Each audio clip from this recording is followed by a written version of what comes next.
ఇది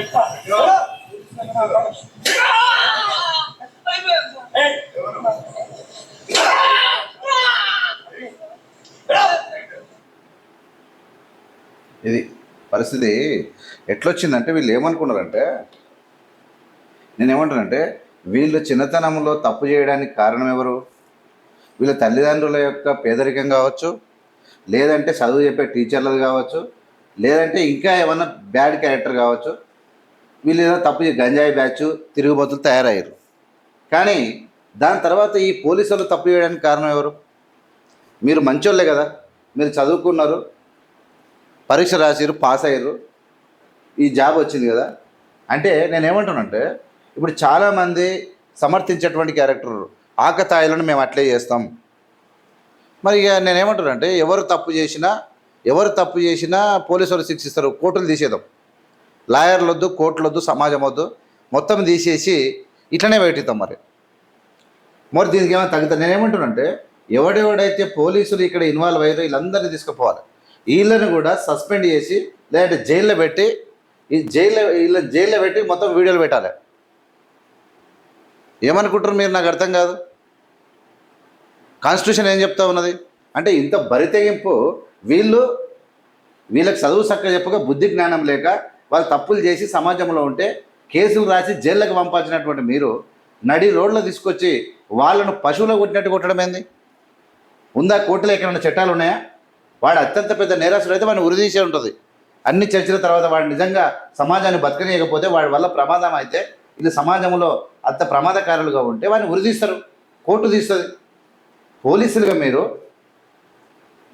మీరు ప్రొటెక్షన్ వేయాల్సినటువంటి మీరు నడి రోడ్ల మీద వీళ్ళందరూ మన సినిమా చూసినట్టు చూసి రోడ్ల మీద వేసి కొడుతున్నారే అంటే ఇది సొంత రాజ్యాంగం కాకూడదు. ఇలాంటి నిర్ణయాలు, ఇలాంటి విధానాలు కరెక్ట్ కావు. పోలీసులను ఇమ్మీడియట్గా నేనేమంటానంటే ఎవరెవరైతే ఇంట్లో ఎవడు ఉన్నాడు, ప్రతి ఒక్కడు గతి లేనోడే, ఇల్లు లేనోడే ఉంటుంటాడు. ఇల్లు లేనోడు, నిరుపేద, ఇంకేమనంటే ఎస్సీ ఎస్టీ బీసీలు తప్ప అంతకన్నా ఎక్కువ ఎవరు ఉండరు. ఎందుకంటే ఇలాంటి వాళ్ళు ఇలా చెడిపోతున్న తరుణం లోపల వాళ్ళ మీద కేసులు పెట్టి జైలుకు పంపండి. వాళ్ళు కఠిన నేరస్తులుగా ఉంటే జైలుకి వెళ్ళి బయటకు తీయకండి. లేదంటే పోలీస్ స్టేషన్లో ఉండబోయి మీరు మందలిస్తారా, మందలియండి, నేర్పండి, ట్రైనింగ్ క్లాసులకు పంపండి. సమాజానికి ఉపయోగపడదగో ప్రభుత్వాలు ఇలా తెగపరిచినటువంటి ప్రభుత్వాలు అడ్డగోలిగా ఉద్యోగాలు ఇవ్వకుండా,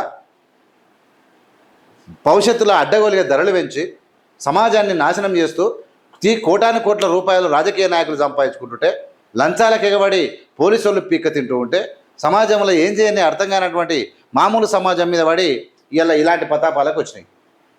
ఎవడు లంగా అంటే, ఎవడు దొంగ అంటే గుడబడ్డలోడు దొంగ, దొంగెవడు అంటే గుడబడ్డలోడు.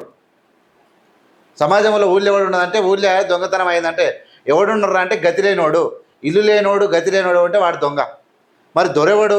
కోటాను కోట్ల బంగారం, ఇల్లు, భూములు కాడవాడు దొర. ఇట్లా సమాజమే తయారైంది. నేనేమని చెప్తున్నాను అంటే ఎవడైతే ఈ ఇన్సిడెంట్లో ఇన్వాల్వ్ అయ్యాడో ఈ పోలీసులకు ఖచ్చితంగా వీళ్ళ మీద చర్యలు తీసుకోవాలి. వీళ్ళ యొక్క రూల్స్ చట్టాన్ని అతిక్రమించారు. చట్టాన్ని అతిక్రమించి వీళ్ళు చేస్తున్నటువంటి పని, ఈ నడి రోడ్లో చేసినటువంటి ఈ పని అత్యంత ప్రమాదకరమైంది, పాశవికమైంది.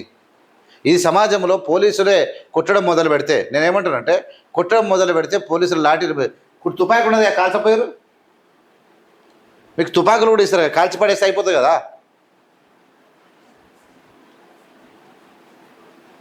అంటే ఇప్పుడు సమాజంలో ఊర్లల్లో పిల్లలు చెప్పేతోడు లేక, అద్దుభయం లేక ఇట్లా తయారయ్యారు అనుకో, దాన్ని కొంచెం ఒక సిస్టమేటిక్గా చెప్పాలి. కానీ దాన్ని ఒక వైలెన్స్గా క్రియేట్ చేసి పశువును కూడా కొట్టడానికి వెళ్ళలేదు.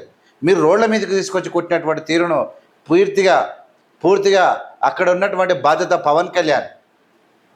పవన్ కళ్యాణ్ ఎందుకు తీసుకుంటున్నామంటే ఆయన యూత్ ఐకాను, ఇలా ఉప ముఖ్యమంత్రిగా ఉన్నాడు. చంద్రబాబు నాయుడు, లోకేష్, మీరు ముగ్గురు ఇలా మీ పోలీసుల యొక్క పనితీరు ఇట్లా వరుగ పెడతా ఉన్నది. ఈడ శంషాబాద్ల ఎన్కౌంటర్ జరిగినట్టున్నది. ఇదంతా తప్పు చేయనోడు ఏదో తప్పును మోపాలి, వాడిని కేసులు పెట్టాలి, వాడిని లంగం తయారు చేయాలి. నేనేమంటున్నానంటే ఇలా మీరు ఎంతమంది పోలీసు వ్యవస్థ ఎంతమంది మీరు లంచాలు తీసుకుంటలేరా? మామూలు తీసుకుంటలేరు.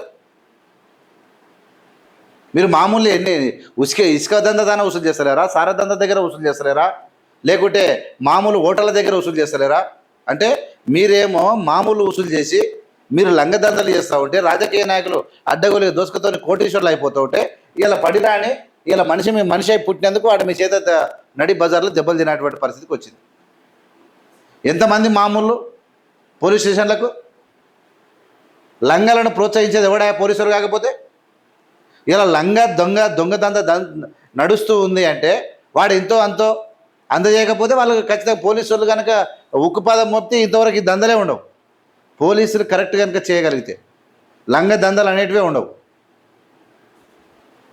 నా డిమాండ్ ఏవిఎం చావంతరం చేస్తున్నా, ఇమ్మీడియట్గా ఎవడైతే ఎస్ఐ సిఐ ఉన్నాడుగా వీళ్ళు ఎవడైతే ఉన్నాడో ఇక్కడ ఉన్న వాళ్ళు మొత్తం ఇమ్మీడియట్గా వీళ్ళని సస్పెండ్ చేయాలి. లేదంటే ఇలా కేసు వేసి రాష్ట్రంలో ఉన్నటువంటి సంఘాలంతా వీళ్ళ మీద కేసులు వేసి వీళ్ళని సస్పెండ్ చేయాలి, జైల్లో పెట్టేయండి. వీళ్ళని ఇమ్మీడియట్గా ఇలా జైలు కావాలి. లేకపోతే ఖచ్చితంగా కూటమి ప్రభుత్వం చేస్తున్నటువంటి ఖచ్చితంగా ప్రమాదకరమైనటువంటి ఈ క్రీడ మంచిది కాదు. నేను ఏమంటున్నానంటే మీరు జైళ్ళలో మీరు చాలా ప్రతీకారమైనటువంటి కార్యక్రమాలు చేస్తూ ఉన్నట్టు, ప్రతీకారంగా అరెస్టు చేయడం, కేసులు పెట్టడం, భయాందోళన. ఆయన లోకేష్ నాయన్కైతే వాడిని అంతు చూస్తానా, ఎర్ర డైరీ తెల్ల డైరీ. మీది ఈ భూమి మీ జాయిర్ అనుకుంటారా ఏమనుకుంటారా? నాకు అర్థం కాలేదు. నేను ఆ డైరీ రాస్తున్నా, నేను ఈ డైరీ రాస్తున్నా, నేను వాడిని జైల్లో పెడతా, ఈయన్ని జైల్లో పెడతా, వాడిని అది చేస్తా. మీరు పట్ట చేసుకురా ఇట్లా రాష్ట్రాలను పట్ట చేసుకొని మీ ఇష్టం వచ్చినట్టు రాయనికి. ఇవాళ నీది రేపు ఇంకోది గుర్తుపెట్టుకోవాలి. రేపు వీళ్ళకి పెట్టిన కట్టే రేపు నీకు పడుతుంది. చాలా చాలా అత్యంత పాశవికమైనటువంటి సంఘటన. దీన్ని యూట్యూబ్ కూడా యాక్సెప్ట్ చేయదు ఇవన్నీ చూపించనీకే. సరే ఏమైనా కానీ నేను చూపిస్తా ఉన్నా. ఏం కొట్టుడు ఇది? కనీసం ఏం కొట్టుడా ఇది? చూడండి ఇక అగో ఆ కట్టెలు ఎట్లా ఉండదు చూడ, ఏముంటాడు ఆవాడు.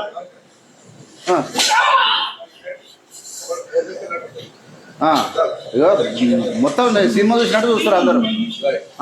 వెనకకి జరగకుండా బైక్ కాడికి పిలిచి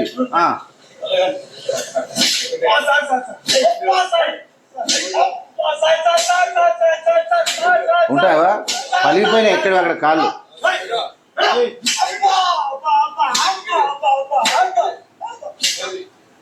మళ్ళీ వీడియోలు తీస్తున్నా మా సిగ్గు లేకుండా వీడియోలు తీస్తురేంది?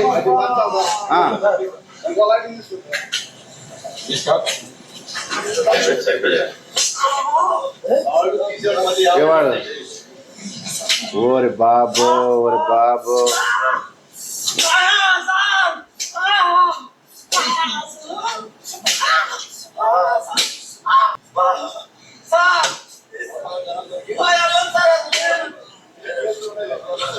లేవలేకపోతున్నాడు. లేస్తాడా? ఇక లేస్తాడా అంటున్నా. అంటే ఎవరు వీళ్ళంతా? వీళ్ళంతా ఎవరంటావు? వాళ్ళంతా నిరుపేదలు. ఇక్కడ మనం గుర్తుపెట్టుకోవాల్సింది ఏంటంటే వాళ్ళంతా నిరుపేదలు. వీళ్ళు ఏమనుకుంటారంటే పోలీసులకే ఎదురు తిరుగుతారా? పోలీసులు అంటే వీళ్ళు ఎదిరించారట. పోలీసుతో మాట్లాడారు కాబట్టి మా పోలీసుల జోలికి వస్తే కొడతామా అంటే, సామాన్యులను కొడితే మీరు కాపాడతారా? సామాన్యులను కొడితే ఓకే, పోలీసుల జోలికి వచ్చారు కాబట్టి మీరు తిరగబడ్డారు. పోలీసుల జోలికి వచ్చారు కాబట్టి మీరు తిరగబడ్డారు. రాజకీయ నాయకుడుకులు మర్డర్లు చేస్తే సౌండ్ లేదు, రాజకీయ నాయకులు మర్డర్లు చేస్తే సప్పుడు లేదు, మెల్లే పోయి సార్ అని నిలబడతాం. పోలీసుల జోలికి వచ్చారు కాబట్టి మేము కొడతాం. పోలీసు ఎంత జోలికి వచ్చి నేను ఏమంటానంటే, చట్టము అందరికీ సమానమే అన్నది గుర్తుపెట్టుకోవాలి.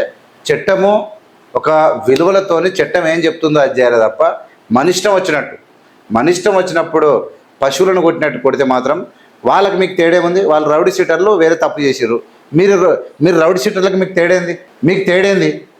మీరు చేసింది ఏంది? అంటే మీరు కూడా వాళ్ళకన్నా అధ్వానంగా నడి రోడ్ల పశువులకన్నా అధ్వానంగా ప్రవర్తించారు కదా. మనుషులం మనం, మానవ విలువలతో బతకాలి. మీరు చేసిందే సుఖమైన పని అని మీరు అనుకుంటారా? ఎట్లా? ఖచ్చితంగా పెద్ద ఎత్తున నేను చెప్తా ఉన్నా, ఇది అత్యంత ప్రమాదకరంగా వీళ్ళు చేసినటువంటి విషయాన్ని మేము ఇలా హ్యూమన్ రైట్స్ స్పందించాలి. ఖచ్చితంగా ఈ పోలీసుల పైన నిజంగా సమాజంలో ప్రజలు అనేవాళ్ళు ఉంటే, జ్ఞాన సమాజం అంతా ఒకటై ఖచ్చితంగా ఇలాంటి తీరును మన దేశాన్ని కాపాడుకోవాల్సిన బాధ్యత మన పైన ఉంది. కాబట్టి ఈ నిరుపేదలను పట్టుకొని కొట్టినటువంటి తీరుకు నేను పూర్తిగా చింతిస్తూ ఖచ్చితంగా ఈ పోలీసుల మీద చర్యలు తీసుకోవాలి. వీళ్ళని ఖచ్చితంగా సస్పెండ్ చేయాలి. వీళ్ళని సస్పెండ్ చేసి వీళ్ళ థర్డ్ డిగ్రీ ఉపయోగిస్తే వీళ్ళకి తెలుస్తుంది. పేద పిల్లలు పట్టుకొని ఏదో కేసులు చేసిరని ఆ కేసు ఈ కేసు, రాజకీయ నాయకులు దొంగలు వస్తే, ఈ రాష్ట్రాలను దోచుకున్న దొంగలు వస్తే కాళ్ళు మొక్కి పాద పూజ చేసేటువంటి పోలీసులు ఉన్నాయి ఈ సమాజంలో. పేద పిల్లలను పట్టుకొని అడ్డగోలే కేసులు రాసి వాళ్ళంటే గంజాయి బ్యాచ్ అంటే ఏం చేసిరో వాళ్ళు గంజాయి బ్యాచ్ ఆ బ్యాచ్ అని వాళ్ళ మీద కేసులు పెట్టి దొంగలకు పాద పూజ చేసేటువంటి వ్యవస్థ ఉన్నది. ఈ వ్యవస్థలో పూర్తిగా ఈ కూటమి ప్రభుత్వం, పవన్ కళ్యాణ్ అయినా, లోకేష్ అయినా, ఈ చంద్రబాబు నాయుడు అయినా మీద పగా ప్రతీకారంతో ప్రభుత్వాన్ని నడుపుతున్నట్టు కనబడతా ఉంది. ఇది మంచిది కాదు సమాజానికి. నేను చెప్తా ఉన్నా, మీరు ఎట్టి పరిస్థితుల్లో ఇలాంటి చర్య తీసుకుంటే దేశం మొత్తం తిరగబడుతుంది మీ ప్రభుత్వం మీద. మీరు గుర్తుపెట్టుకోవాలి. మీరేమో అనుకుంటూ ఉన్నారు, మీ ఇష్టం వచ్చినాడు అక్కడ నరేంద్ర మోడీ మాకున్నాడు, వీళ్ళున్నారు, ఎంత చేసినా అనుకుంటే ఎవడైనా కాలగర్భంలో కలిసిపోవాల్సిందే, గుర్తుపెట్టుకోవాలి. ఇలాంటి నడి రోడ్డు మీద తీసుకొచ్చి పోలీసు వ్యవస్థనే ఇలా అపహాస్యం చేసేటువంటి స్థితికి తీసుకొచ్చినటువంటి దుర్మార్గులందరినీ తీసుకుపోయి లోపటేయాలని చెప్పి డిమాండ్ చేస్తూ ఉన్నా. చూస్తూనే ఉండండి ఏవిఎం మీడియా. ఏ వీడియో లైక్ చేసి, షేర్ చేసి, సబ్స్క్రైబ్ చేసి ఈ పోలీసులకు పోయేటట్టు పెట్టండి. అది వాస్తవమైన విషయం.